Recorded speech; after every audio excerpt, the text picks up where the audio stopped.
Ainun, dengarkan Bunda akan menceritakan sebuah dongeng yang berjudul Timun Emas. Dahulu kala hiduplah seorang nenek tua yang bernama Mbok Sirni.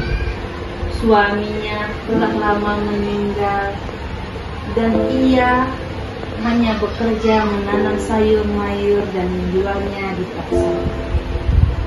Setiap hari Mbok Sirni merasa kesepian karena tak memiliki seorang anak.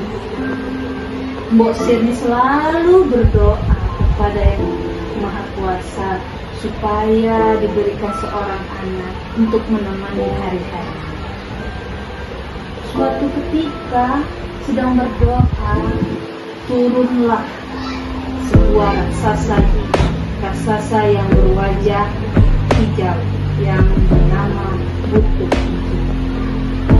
Buto Ijo memberikan persyaratan agar Mbok Sirni mempunyai seorang anak. Tanpa berpikir panjang, Mbok Sirni menerima persyaratan itu dan Buto Ijo memberikan beberapa butir timun.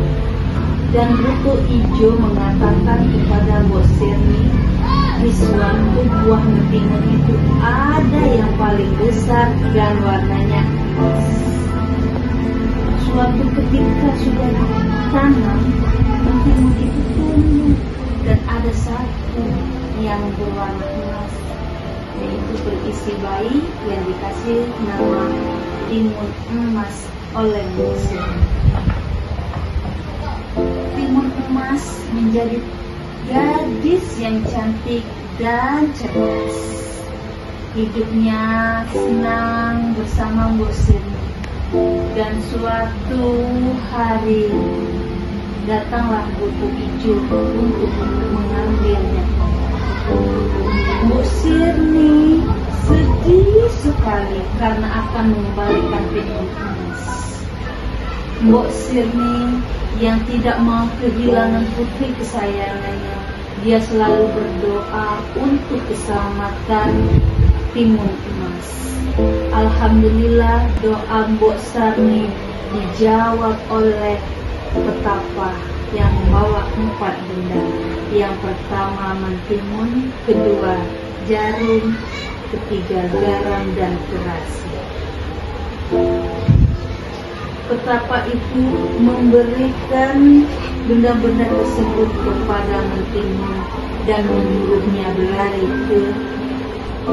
Petapa itu memberikan barang-barang itu kepada timun emas dan berpesan bahwa barang tersebut bisa digunakan untuk keselamatan timun emas.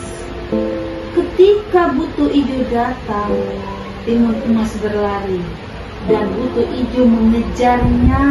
Ketika Buto Ijo itu mulai mengejar timun emas mulai melemparkan biji timun itu dan menjadi hutan yang timun lebat.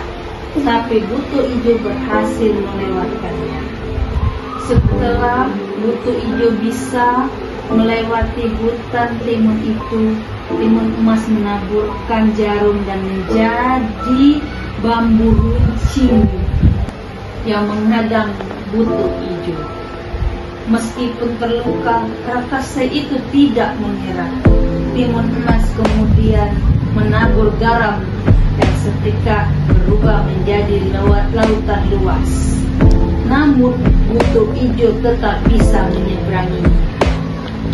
Akhirnya timun emas menaburkan terasi yang berubah menjadi lumpur panas.